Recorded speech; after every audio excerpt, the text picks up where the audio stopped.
या बातमीचे प्रायोजक आहेत हॉटेल बडे पीर।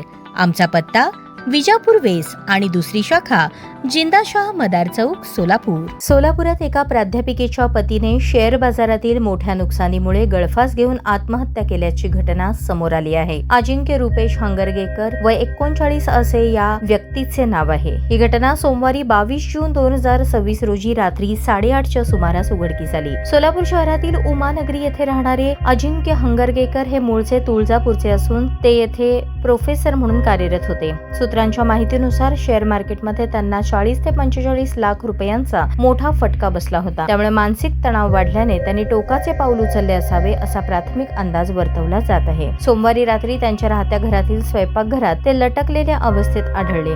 घटना लक्षात येताच नातेवाईकांनी त्यांना खाली उतरवून तातडीने रुग्णालयात दाखल केले, मात्र डॉक्टरांनी त्यांना उपचारापूर्वीच मृत घोषित केले। अजिंक्य हंगरगेकर यांच्या पश्चात पत्नी आणि 2 मुले असा परिवार आहे। पोलिसांनी घटनास्थळी भेट देऊन पंचनामा केला आहे। त्यांच्या घरात एकटी सापडल्याची माहिती सूत्रांनी दिली। या चिठ्ठीत नेमके काय लिहिले आहे आणि आत्महत्येचे नेमके कारण काय याबाबत पोलिसांकडून सखोल तपास सुरू आहे।